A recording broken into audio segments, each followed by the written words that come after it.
Salam, salam sejahtera untuk kita semua, Bapak Ibu Saudara-saudariku yang saya kasihi dalam Tuhan kita Yesus Kristus. Selamat berjumpa lagi bersama saya di channel Kabar Gembira.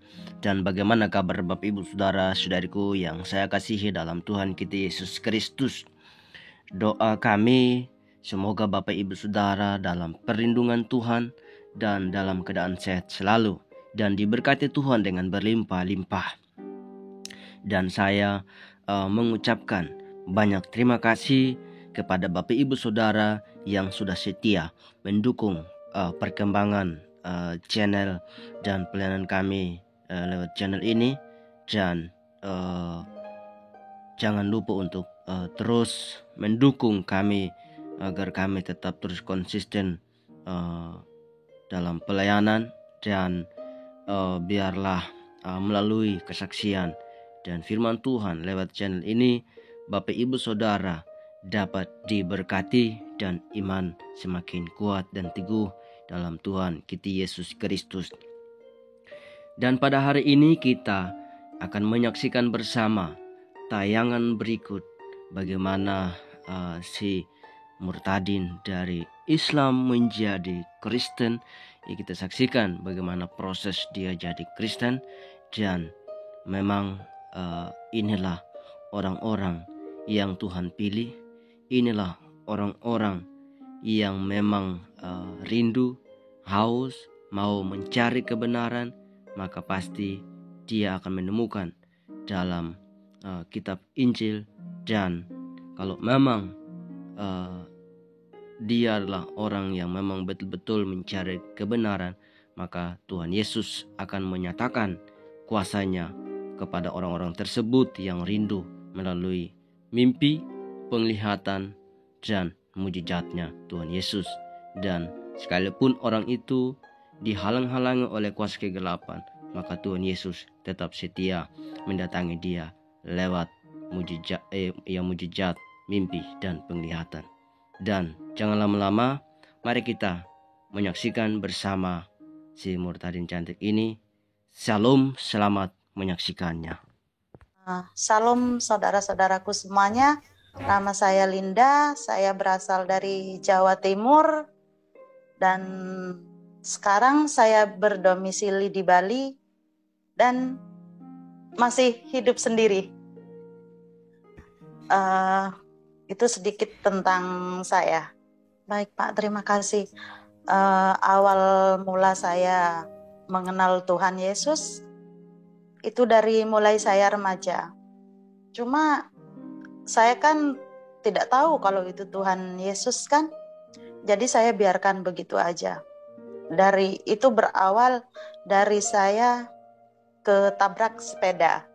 Itu pertama kali Tuhan Yesus datang ke saya. Itu saya posisi waktu itu masih dibilang anak-anak lah ya, kalau nggak salah itu kelas 5 SD apa kelas 6 SD gitu. Saya ditabrak sepeda, katanya saya sudah meninggal. Lidah saya sudah menjulur. Begitu mayat saya mau dibawa pulang, mau diangkat, dan di situ tangan saya bergerak. Kata orang tua saya. Dan di saat saya mengalami kematian itu, saya merasa saya didatangi sosok putih yang itu saya nggak bisa lihat karena dia bercahaya gitu. Dan saya dibawa ke kayak suatu bukit gitu yang bagus sekali dan itu putih. Dan di situ suara yang saya dengar itu tempatnya Tuhan gitu. Tapi saya abaikan begitu saja karena saya juga kan masih anak-anak juga gitu. Dan seiring berjalannya waktu, saya juga kan sebelumnya perkenalkan, saya ini terlahir dari keluarga Muslim ya. Dan waktu itu juga setelah saya sembuh, saya tetap ngaji. Tapi entah gimana saya itu merasa nggak dapat yang saya cari gitu. Dan orang tua saya juga nyuruh saya sholat. Saya memang ngambil mukena buat sholat, tapi nyampe di tempat sholat saya cuma tutup pintu, saya duduk aja, saya nggak sholat gitu. Karena saya ngerasa saya kok nggak dapet ya gitu, dan pengajarannya kok nggak nyantol di hati saya gitu. Dan singkat cerita, saya remaja, hidup saya karena orang tua saya sibuk semua dua-duanya kan. Saya broken home, saya ngerasa kesepian, saya sering berontak sama orang tua, saya minta kasih sayang sama orang tua gitu. Saya tahu orang tua saya dua-duanya sibuk kerja, itu semua demi saya. Tapi namanya saya anak remaja, saya kan pengen disayang sama orang tua kayak gitu. Karena saya nggak merasa mendapat itu, saya larinya ke narkoba, minum-minum terus, tiap hari minum-minum terus. Dan di situ hidup saya sudah buruk dan buruk sekali. Akhirnya saya, singkat cerita, saya kenal sama seorang laki-laki, beliau juga Muslim, dan kita kenal kira-kira belum 2 minggu kenal, udah memutuskan menikah. Waktu itu setelah saya menikah, saya bilang sama mantan suami saya, kalau saya lebih nyaman di Kristen, karena serentan berjalannya waktu saya baca teratap kayak gitu. Saya, siapa sih Tuhan Yesus ini gitu kan? Dan saya terima Tuhan Yesus benar-benar tidak ada yang menginjili saya, tidak ada yang membimbing saya, tidak ada yang mengenalkan Tuhan Yesus ke saya. Jadi saya cari tahu sendiri. Saat saya bilang sama mantan suami saya nggak setuju gitu. Dan juga saya juga nggak terima pengajaran di agama saya, kalau laki-laki boleh menikahi lebih dari satu perempuan. Karena di keluarga saya ada beberapa yang menganut poligami gitu, dan saya melihat sendiri pertengkaran demi pertengkaran. Nah, apa ini yang namanya rumah tangga gitu, jadi udah bertentangan dengan saya. Dan saya mulai cari tahu dalam kekristenan itu bagaimana gitu kan. Dan di situ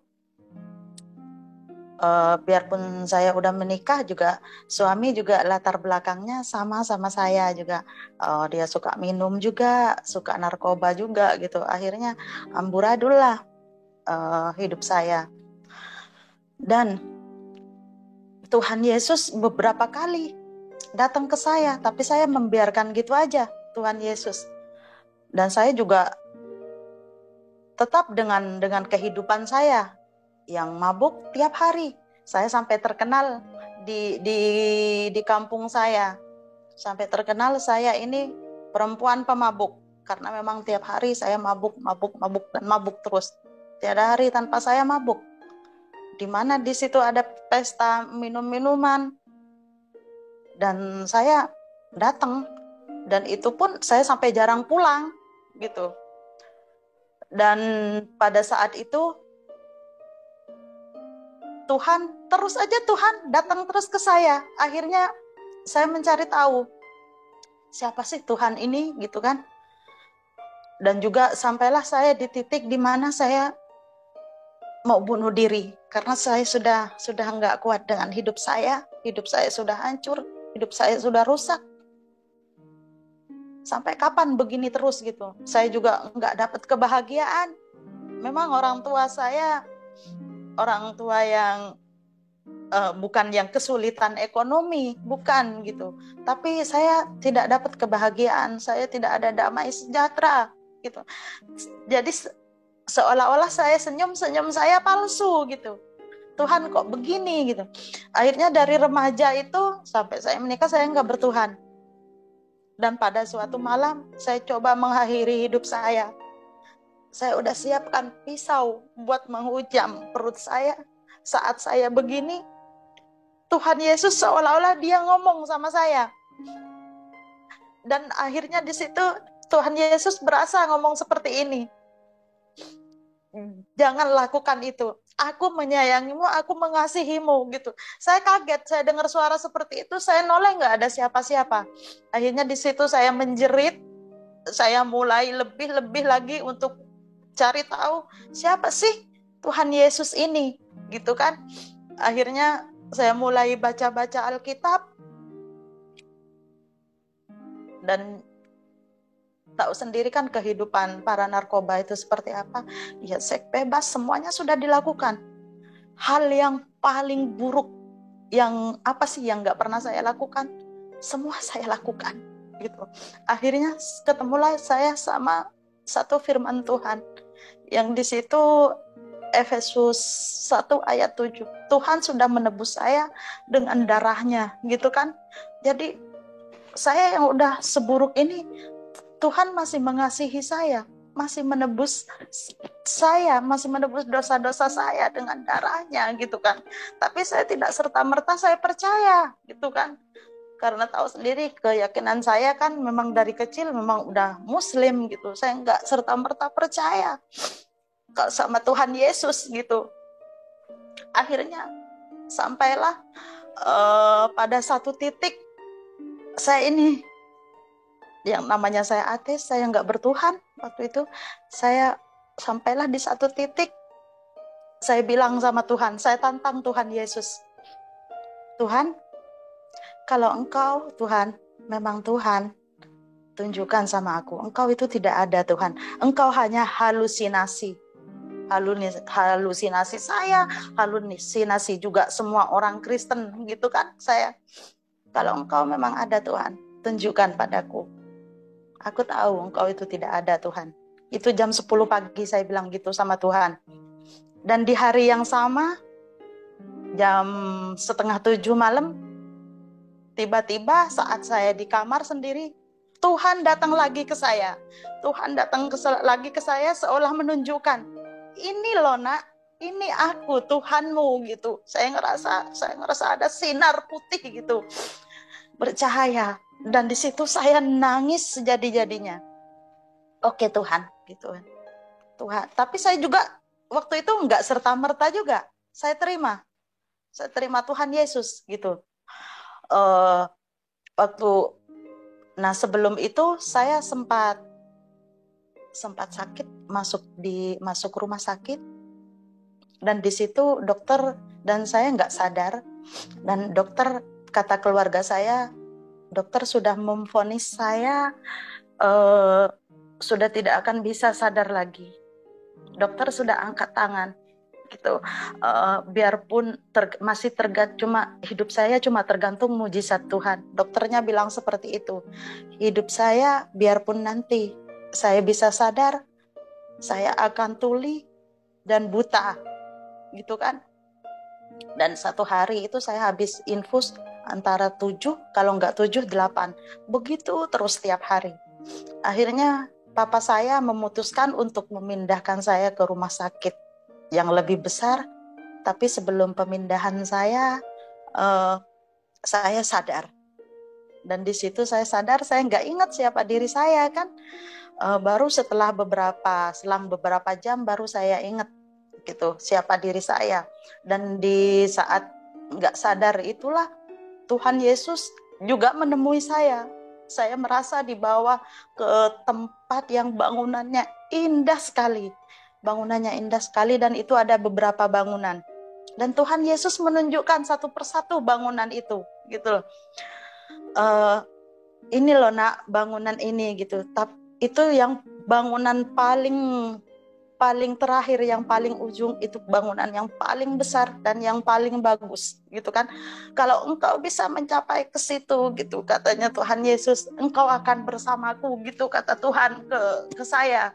Tapi orang-orang yang aku bawa ke sini biasanya tidak sampai, kebanyakan tidak sampai.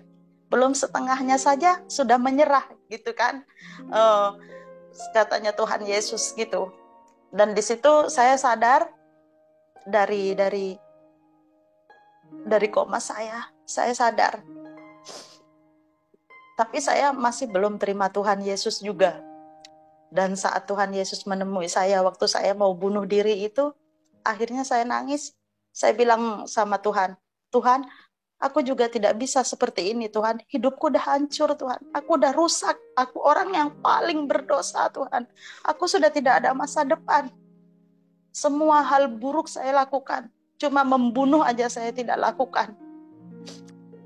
Hal-hal terburuk di dunia ini semua sudah lakukan. Tuhan, oke Tuhan. Saya negosiasi lagi sama Tuhan. Terus saya bilang gini, oke Tuhan, saya akan datang ke 2 tempat ibadah Tuhan. Datang ke masjid dan datang ke gereja Tuhan. Di mana di situ saya mendapatkan damai dan hati saya bergetar, disitulah Tuhan saya. Gitu saya. Akhirnya saya datang ke masjid. Saya lihat orang-orang ngaji. Saya lihat sampai saya duduk lihat orang-orang ngaji di situ sampai lama. Saya nggak merasakan apa-apa.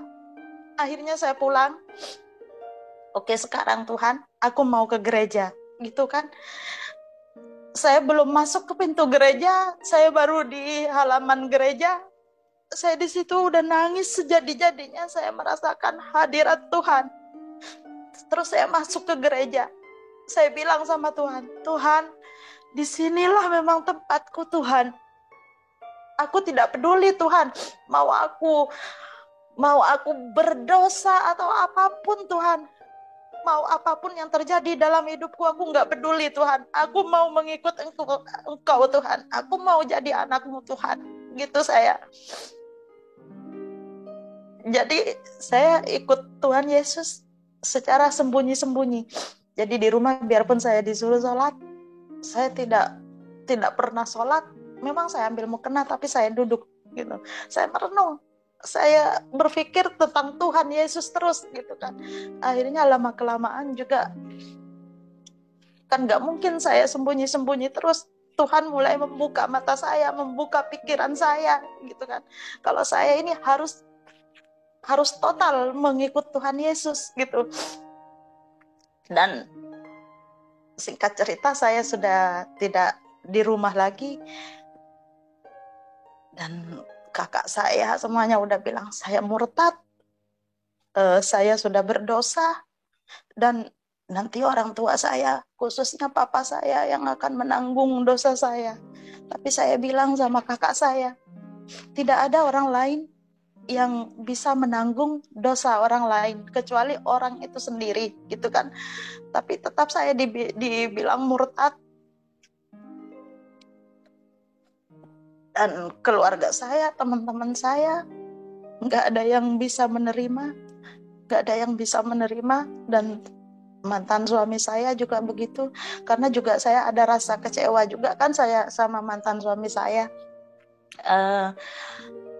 Dia bilang ke saya waktu dia nyuruh saya hamil, terus tapi dia bilang begini, kamu harus hamil tapi yang lahir harus anak cowok. Kalau anak yang kamu lahirkan bukan cowok, nanti aku akan menikah lagi. Karena nggak ada penerusku kalau bukan cowok gitu kan. Di hati saya kan berpikir begini, semuanya kan Tuhan yang ngasih. Saya nggak bisa membuat jenis kelamin anak saya ini harus laki-laki gitu kan. Tapi emang benar anak saya laki-laki lahirnya. Tapi di situ hubungan saya sama suami saya sudah hancur, sudah rusak gitu. Singkat cerita saya sudah nggak di rumah lagi karena keluarga saya sudah tidak mau lagi sama saya. Di samping saya nakal juga, terus saya udah jadi pengikut Tuhan Yesus, keluarga saya, teman-teman saya, saudara-saudara saya sudah tidak mau lagi sama saya. Bahkan saya pulang ke rumah pun, setelah saya pergi dari rumah, pulang ke rumah pun masih belum ada yang menerima saya. Semenjak pergi dari rumah itu, saya pergi dari satu kota ke kota lain. Saya mencari di mana Tuhan menempatkan saya. Saya ke Jakarta, saya hidup di Jakarta, saya hidup di Ngawi, di Solo, di Jogja. Semua tempat saya sudah kunjungi. Dan sampailah saya di Bali. Dan sebelum saya sampai di Bali, Saya udah bercerai sama suami saya kan tahun 2018 apa 2017 gitu. Saya berhubungan sama seorang laki-laki. Dan laki-laki itu nggak tahu kalau saya udah mengikut Tuhan Yesus. Dikira saya masih Muslim gitu. Terus laki-laki setelah berhubungan selama beberapa bulan, si laki-laki ini bilang begini ke saya, kok aku meragukan agama kamu ya? Kalau aku ajak kamu ngobrol sharing tentang agama Islam, kok kamu nggak nyambung ya? Tapi saat kamu ngomong tentang kekristenan, kamu berapi-api. Sebenarnya agamamu apa sih gitu kan? Saya bilang, iya saya sudah mengikut Tuhan Yesus gitu kan, saya sama laki-laki pacar saya ini kan. Terus dia bilang gini, aku mau menikahimu bulan 4, tapi kamu harus diislamkan lagi gitu kan. Ya saya cinta kan ya sama laki-laki itu, saya cinta. Akhirnya kamu puasa dulu katanya gitu ke saya. Nanti kita ke Madiun, kamu mau diislamkan lagi sama Pak Kiai saya gitu, dia bilang. It's okay lah. Saya puasa 1 hari. Berangkatlah saya dari Surabaya ke Madiun. Udah mau nyampe ke rumahnya Kiai, mungkin kira-kira 5 sampai 10 menit lagi perjalanan sudah nyampe ke rumah Pak Kiainya. Di tengah perjalanan itu saya bilang sama dia, kita balik ya, gitu kan. Kita balik ke Surabaya gitu saya. Loh ini udah mau nyampe. Enggak, di dalam perjalanan itu saya udah pergumulan. Tuhan, tunjukkan Tuhan, bener enggak ini langkah yang mau saya ambil ini? Saya mau di muslim lagi gitu kan, demi seseorang gitu kan, sedangkan itu bukan hati saya Tuhan gitu. Dan di situ Tuhan bilang tidak. Akhirnya saya minta balik, nggak jadi gitu kan. Terus saya bilang, saya tidak akan menukar Tuhan Yesus dengan apapun, dengan cinta apapun dan dengan siapapun di dunia ini. Saya bilang gitu kan sama pacar saya. Terus pacar saya bilang, kalau begitu kita nggak bisa, lebih baik kita putus. Baik, kita putus gitu. Saya nggak akan menukar Tuhan Yesus gitu saya ke beliau. Ya sudah, setelah putus dari dia, Tuhan membawa saya ke Bali. Dan di Bali ini benar-benar Tuhan memproses saya yang sampai pokoknya benar-benar luar biasa proses Tuhan. Dari mulai saya di Jawa, saya dihujat, saya dikatain macam-macam, sampai ada salah satu orang yang saya kenal baik, dia sampai bilang ke saya, mana hasilmu ikut Tuhan Yesus? Katanya kamu punya Tuhan Yesus. Buktinya hidupmu sekarang terlunta-lunta kan ngikut Tuhan Yesus. Kamu melarat kan ikut Tuhan Yesus gitu. Terus saya bilang, saya tidak mencari kaya ikut Tuhan Yesus. Tapi saya ingin menebus apa yang Tuhan Yesus lakukan buat saya. Dia sudah mengorbankan dirinya, darahnya sudah tertumpah buat menyelamatkan hidup saya yang sudah berdosa. Saya bagi semua orang yang sudah buruk, yang sudah tidak layak, tapi Tuhan Yesus melayakkan saya. Yang saya sudah dihujat di mana-mana, dihujat karena saya perempuan pemabuk, narkoba, juga seks bebas. Tapi Tuhan Yesus menyelamatkan saya, mengangkat saya. Jadi sudah sepatutnya saya memberikan hidup saya buat Tuhan Yesus gitu.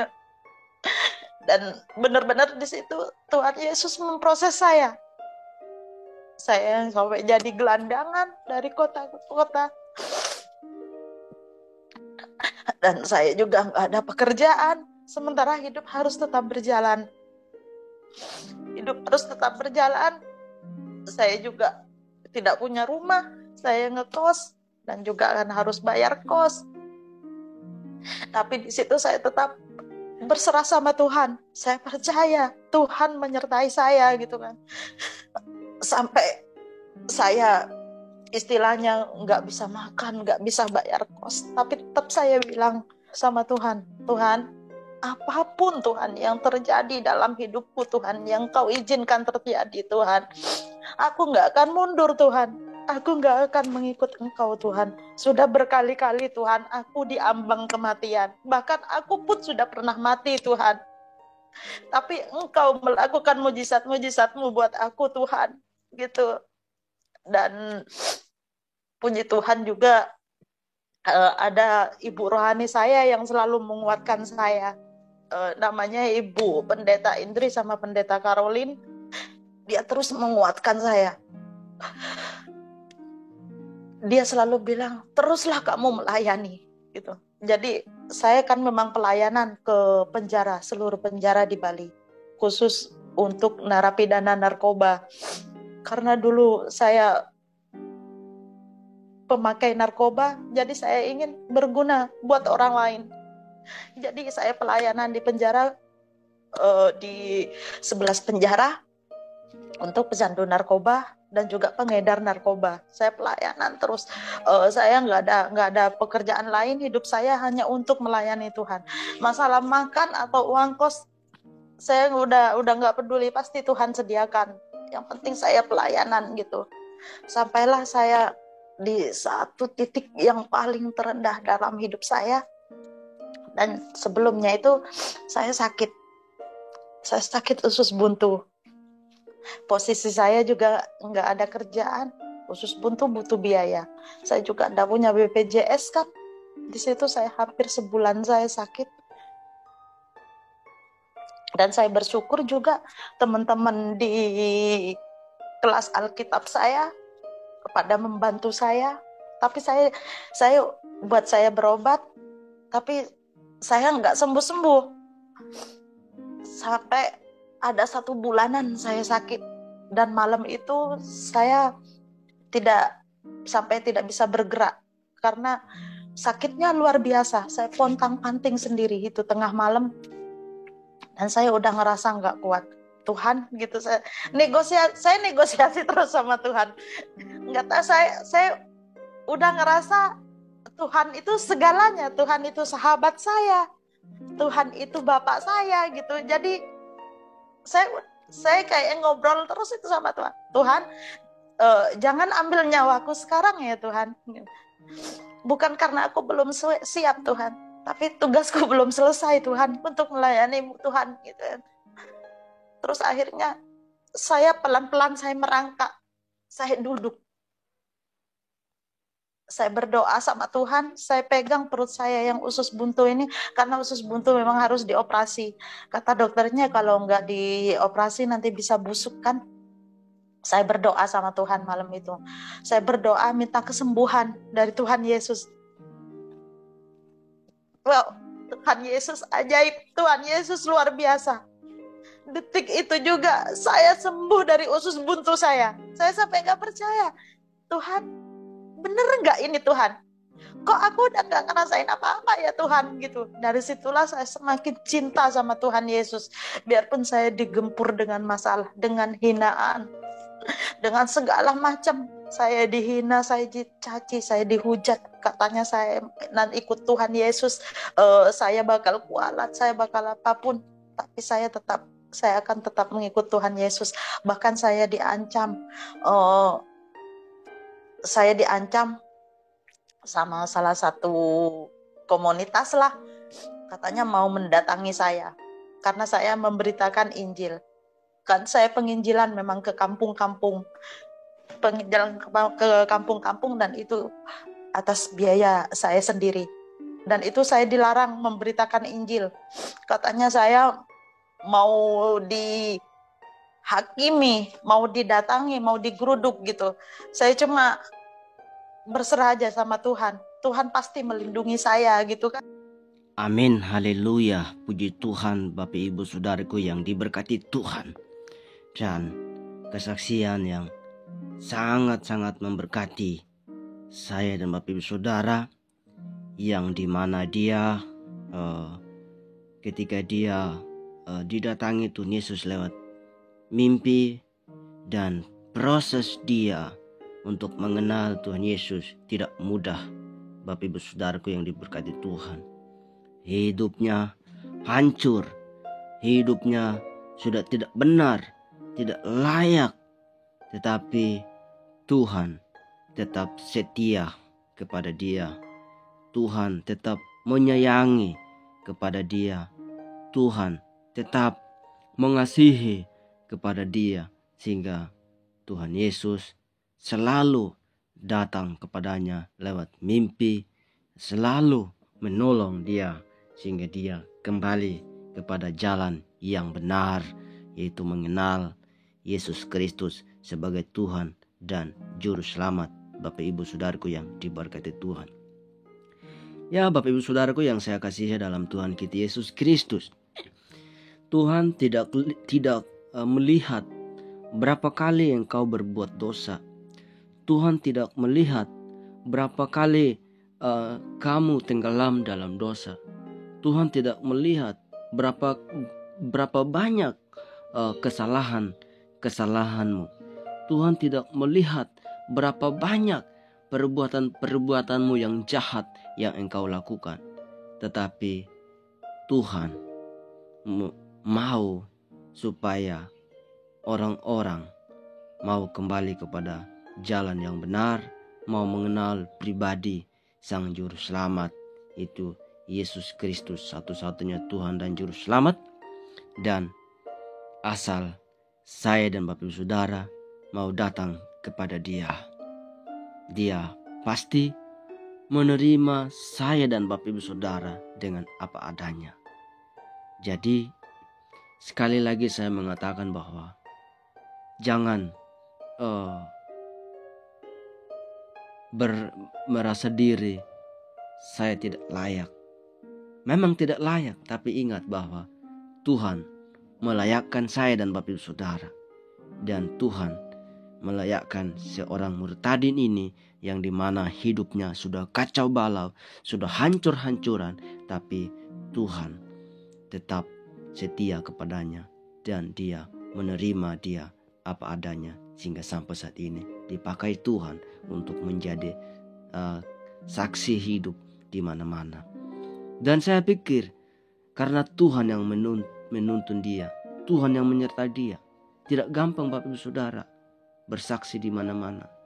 Dipakai Tuhan tidak gampang, tapi kalau Tuhan yang pakai dia untuk menjadi alat, maka tidak bisa dihalangi Bapak Ibu Saudaraku yang saya kasihi dalam Tuhan kita Yesus Kristus.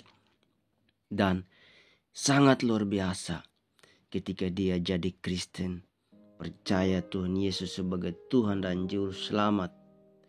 Dia pastinya dicaci maki, dihina, dibilangin orang berdosa, orang murtad berdosa. Dia dicaci maki Bapak Ibu Saudaraku yang diberkati Tuhan. Bahkan dia diusir dari rumah oleh keluarganya. Memang itu harus siap terima Bapak Ibu Saudaraku kalau ikut Tuhan Yesus, kalau mengenal kebenarannya, harus siap menerima itu. Dan ingat Bapak Ibu Saudaraku yang saya kasihi dalam Tuhan kita Yesus Kristus, ketika kita dihina-hina, dicaci maki, disiksa, dianiaya, diusir dari keluarga sendiri, maka ingat bahwa kesedihanmu akan berubah menjadi sukacita, sebab Tuhan yang menolong saya dan Bapak Ibu Saudaraku yang diberkati Tuhan. Dan luar biasa, memang tidak mudah, tidak gampang Bapak Ibu Saudaraku. Keluarganya sendiri dihina-hina, dicaci maki, dia diusir dari rumahnya. Tapi apa yang terjadi? Si murtadin ini tetap kokoh imannya, tetap dia percaya bahwa Tuhan yang datang kepada dia, yaitu Tuhan Yesus yang sama, Tuhan yang menolong dia juga, sehingga sampai saat ini. Memang susah, memang harus mengalami kesusahan, tantangan demi tantangan yang sangat luar biasa Bapak Ibu Saudaraku yang saya kasihi dalam Tuhan kita Yesus Kristus. Maka di balik itu kita akan mengalami sukacita yang berlimpah, damai sejahtera, dan pasti diberkati dengan berlimpah-limpah Bapak Ibu Saudaraku yang diberkati Tuhan. Dan saya akan membaca firman Tuhan dari Matius pasal 11 ayat 25 sampai 30 yang menguatkan kita Bapak Ibu Saudaraku yang diberkati Tuhan, supaya kita tetap mengasihi mereka, tetap mengampuni mereka seperti Kristus telah mengampuni mereka, dan kita harus hidup seperti Kristus. Bagaimana Kristus lemah lembut, bagaimana Kristus tetap rendah hati sekalipun dia siap menanggung segala beban untuk saya dan Bapak Ibu Saudara. Dia mati untuk saya dan Bapak Ibu Saudara, dan sekarang sudah ada di surga, dan kita percaya bahwa ketika kita meninggal dunia pasti akan bersama dia di surga dan mengalami kehidupan yang kekal. Saya akan membaca di Matius pasal 11 ayat 25 sampai 30. Firman Tuhan mengatakan demikian. Pada waktu itu berkatalah Yesus, "Aku bersyukur kepadamu, Bapa, Tuhan langit dan bumi, karena semuanya itu Engkau sembunyikan bagi orang bijak dan orang pandai, tetapi Engkau nyatakan kepada orang kecil.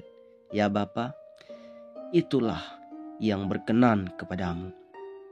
Semua telah diserahkan kepadaku oleh Bapa-Ku, dan tidak seorang pun mengenal anak selain Bapa, dan tidak seorang pun mengenal Bapa selain anak, dan orang yang kepadanya anak itu berkenan menyatakannya.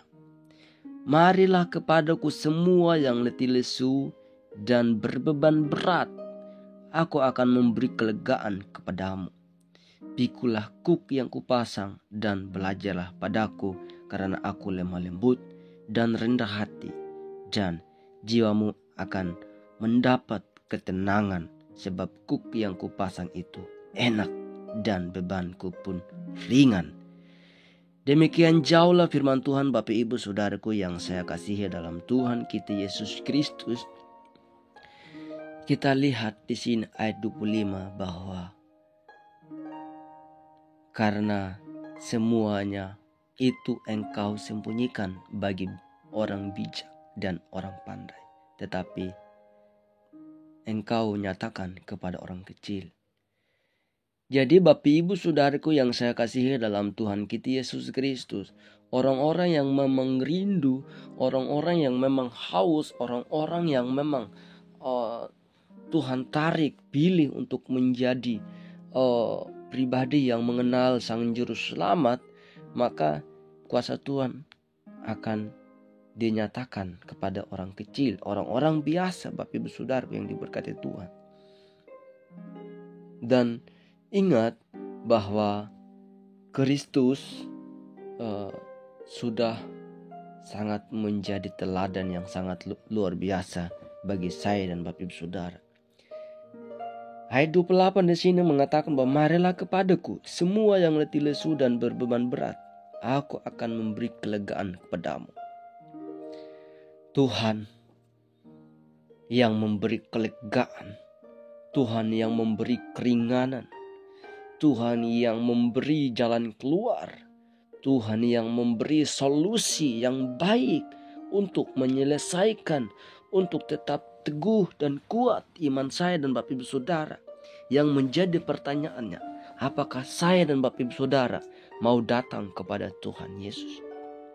Dan ayat 29 sini mengatakan, "Pikulah kuk yang kupasang dan belajarlah padaku, karena aku lemah lembut dan rendah hati, dan jiwamu akan mendapat ketenangan. Sebab kuk yang kupasang itu enak dan bebanku pun ringan."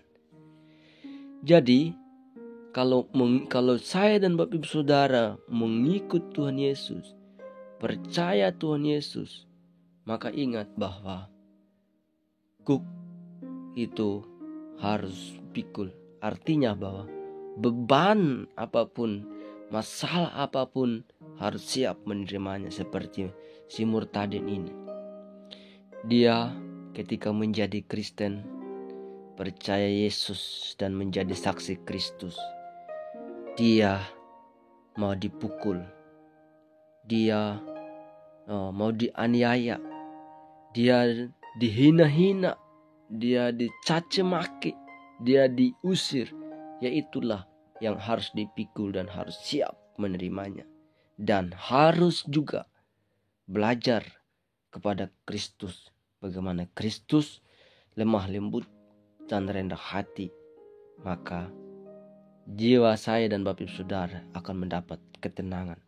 Sebab kuk yang Tuhan pasang itu, atau beban yang kita hadapi itu pasti enak dan ringan, Bapak Ibu Saudaraku, kalau kita tetap mengandalkan Tuhan Yesus, kalau kita tetap datang kepada Tuhan Yesus, kalau kita tetap terus konsisten berseru kepadanya, maka Tuhan pasti akan memberikan ketenangan, memberikan jalan keluar semua masalah, semua kesedihan, semua kepahitan akan berubah menjadi kesenangan, berubah menjadi ketenangan. Jiwa saya dan Bapak Ibu Saudara akan tenang di dalam Tuhan Yesus. Dan kita lihat lagi di sini bahwa harus kita pandang kepada Kristus, dan kita harus mengampuni orang-orang yang membenci kita, harus berdoa kepada orang-orang yang membenci kita. Jangan balas kejahatan dan kejahatan. Kita harus berdoa, kita harus mengampuni, kita harus mengasihi. Kenapa? Karena Tuhan sudah dahulu mengampuni, mengasihi saya dan Bapak Ibu Saudara, sudah dahulu berdoa kepada saya dan Bapak Ibu Saudara sehingga sampai saat ini. Jadi jangan heran lagi bahwa ketika orang itu percaya Yesus, ketika orang itu ikut Tuhan Yesus, maka tentunya dia harus siap menerima beban berat. Dan ingat bahwa tidak mudah secara manusia, tapi mudah bagi Tuhan. Dan saya mengajak Bapak Ibu Saudara yang saya kasihi dalam Tuhan kita Yesus Kristus, agar kita harus tetap rendah hati, kita harus tetap lemah lembut, dan kita harus siap pikul kuk yang Tuhan pasang. Dan kita harus belajar lemah lembut, rendah hati dalam Kristus. Dan harus kita belajar kepada Kristus, bagaimana Kristus sudah mengampuni saya dan Bapak Ibu Saudara. Jadi kita lihat memang si murtadin cantik ini sangat luar biasa bagaimana dia proses menjadi Kristen tidak mudah. Sebab kenapa? Dia sudah hancur hidupnya, dia sudah kacau balau, tapi Tuhan tetap setia kepada dia. Tuhan tetap terus nyatakan kuasanya melalui mimpi kepada murtadin ini, sehingga dia sampai saat ini dia dipakai Tuhan untuk menjadi saksi Kristus yang sangat luar biasa di mana-mana. Itulah kuasa Tuhan yang dinyatakan kepada orang-orang kecil, Bapak Ibu Saudaraku yang diberkati Tuhan. Jadi itulah yang berkenan kepada Tuhan kalau kita tetap hidup dalam kebenaran firman Tuhan, menghidupi kebenaran firman Tuhan, maka melalui hidup saya dan Bapak Ibu Saudara pasti akan menjadi berkat. Sekalipun orang itu membenci kita, sekalipun orang itu menghina kita, sekalipun orang itu melecehkan kita, kita harus tetap rendah hati, lemah lembut, dan pasti kita akan terus menghadapi namanya masalah. Namun ketika kita lemah lembut dan rendah hati, maka pasti kita akan mendapat ketenangan. Karena kenapa? Sebab beban berat, tantangan yang kita hadapi itu enak dan ringan beban apabila saya dan Bapak Ibu Saudara terus datang kepada Tuhan, terus mengandalkan Tuhan Yesus, terus beriman kepada Tuhan Yesus. Sebab tidak ada cara lain selain kita hidup dalam kebenaran firman Tuhan. Tidak ada cara lain selain kita terus berseru kepada Tuhan Yesus. Dan tidak ada yang lain yang dapat menolong saya dan Bapak Saudara kecuali Tuhan Yesus. Hanya Tuhan Yesus yang menolong saya dan Bapak Saudara seperti si murtadin ini. Dia hanya dapat ditolong oleh Tuhan Yesus. Sekalipun memang pahit rasanya, susah memang Bapak Ibu Saudaraku yang saya kasih dalam Tuhan. Tapi itulah cara Tuhan. Dan ya kita lihat Bapak Ibu Saudaraku bahwa orang-orang tidak lagi sembunyikan identitas mereka. Tidak lagi mereka takut. Tidak lagi mereka mau sembunyi-sembunyi. Tapi mereka betul-betul terbuka dan dipakai Tuhan secara luar biasa. Tidak lagi takut. Nah, yang menjadi pertanyaannya, kita yang memang sudah jadi Kristen dari lahir, ya kita harus belajar dari si murtadin atau para murtadin untuk kita lebih berani, lebih semangat lagi untuk memberitakan kabar yang sangat baik itu kepada orang-orang di luar Kristus, agar melalui hidup saya dan Bapak Saudara banyak orang yang mengenal Sang Juru Selamat yaitu Yesus Kristus, dan nama Tuhan dipermuliakan, ditinggikan, diagungkan. Dan ingat bahwa di Matius 28 di situ mengatakan bahwa Matius 28 di sini ayat 16 mengatakan di sini bahwa dan ke-11 murid itu berangkat ke Galilea, ke bukit yang telah ditunjukkan Yesus kepada mereka. Ketika melihat Dia, mereka menyembahnya, tetapi beberapa orang ragu-ragu. Yesus mendekati mereka dan berkata, "Kepadaku telah diberikan segala kuasa di sorga dan di bumi. Karena itu pergilah, jadikanlah semua bangsa muridku, dan baptislah mereka dalam nama Bapa, Anak, dan Roh Kudus. Dan ajarlah mereka melakukan segala sesuatu yang telah kuperintahkan kepadamu. Dan ketahuilah, aku menyertai kamu senantiasa sampai kepada akhir zaman." Jadi ingat Bapak Ibu Saudaraku yang diberkati Tuhan, ketika saya dan Bapak Ibu Saudara bersaksi menjadi saksi Kristus, ketika saya dan Bapak Ibu Saudara memberitakan kabar baik yang sangat penting kepada mereka, maka ingat bahwa Tuhan Yesus menyertai saya dan Bapak Ibu Saudara. Sebab ayat 20 di sini mengatakan bahwa di bagian B, dan ketahuilah aku menyertai kamu senantiasa sampai kepada akhir zaman. Jadi jangan takut Bapak Ibu Saudaraku. Tuhan ada bersama saya dan Bapak Ibu Saudara. Tuhan selalu bersama saya dan Bapak Ibu Saudara. Sebab di sini mengatakan bahwa Dia menyertai saya dan Bapak Ibu Saudara sampai kepada akhir zaman. Dan di sini mengatakan di ayat 18 di sini bahwa kepadaku telah diberikan segala kuasa di surga dan di bumi. Karena itu pergilah.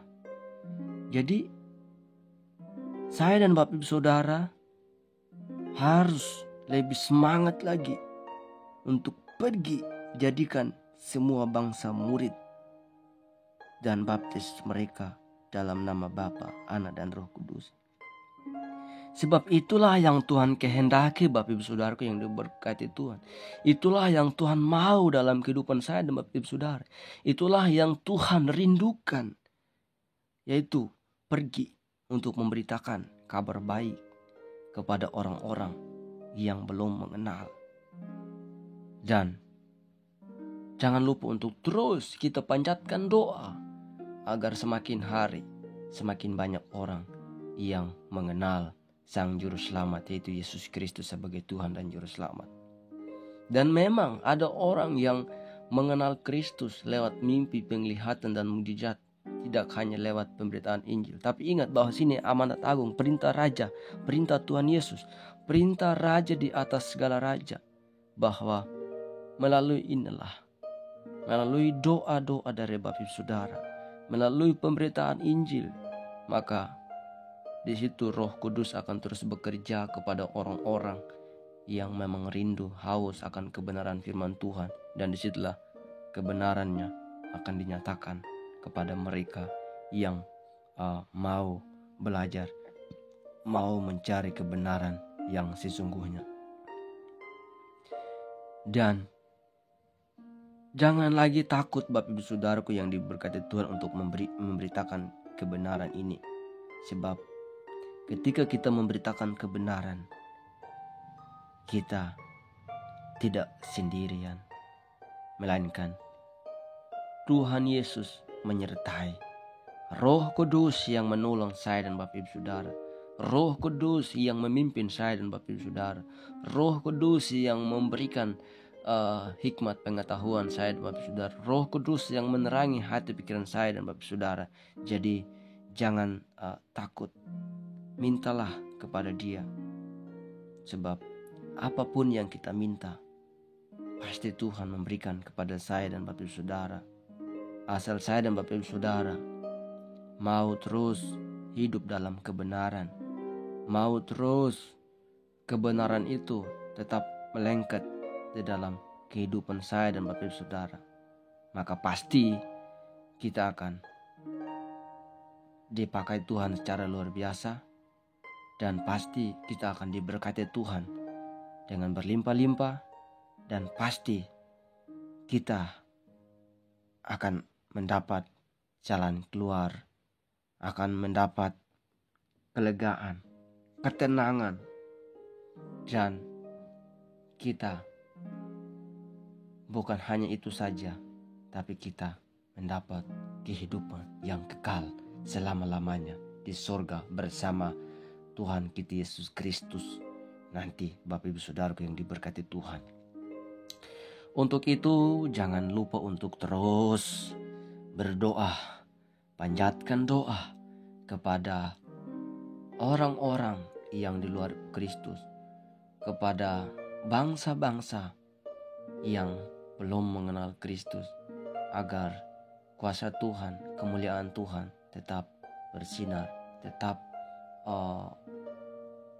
nyatakan kepada orang-orang tersebut yang Tuhan pilih, yang mau diselamatkan oleh Tuhan, yang mau belajar kebenaran firman Tuhan, agar saya dan Bapak Ibu Saudara tetap menjadi pribadi yang dipakai Tuhan untuk menjadi alatnya, yaitu untuk memberitakan kabar keselamatan, Injil keselamatan kepada orang-orang di luar Kristus, agar melalui hidup saya dan Bapak Ibu Saudara dapat menjadi berkat, dapat menjadi teladan, dapat menjadi contoh kita kalau kita hidup lemah lembut, rendah hati, dan kita harus mengampuni mereka supaya mereka boleh melihat teladan, melihat contoh bagaimana mereka membenci kita, bagaimana mereka menghina kita, bagaimana mereka caci maki kita. tapi kita harus belajar dari Kristus bahwa kita harus mengampuni, supaya mereka menjadi pribadi yang terheran-heran, supaya mereka menjadi pribadi yang penasaran akan orang-orang yang percaya kepada Kristus, bahwa tidak membalas kejahatan dengan kejahatan, melainkan kita harus kalahkan kejahatan dengan kebaikan. Demikianlah firman Tuhan ini, dan terima kasih kepada Bapak Ibu Saudara yang sudah menonton, yang sudah mendukung pelayanan kami lewat channel ini. Dan kami tentunya tidak bisa membalas setiap kebaikan Bapak Ibu Saudara, tapi kami hanya bisa berdoa agar Bapak Ibu Saudara diberkati Tuhan dengan berlimpah-limpah dan dibalas 2 kali lipat apa yang Bapak Ibu Saudara berikan kepada kami lewat channel ini, yaitu dukungan, like, comment, subscribe, serta share sebanyak-banyaknya kepada teman Bapak Ibu Saudara. Dan semoga kesaksian ini yang sangat luar biasa dan firman Tuhan yang saya baca agar dapat memberkati Bapak Ibu Saudara, dan nama Tuhan dipermuliakan, diagungkan, ditinggikan. Dan sampai ketemu di video berikutnya. Tuhan Yesus memberkati kita semua. Shalom.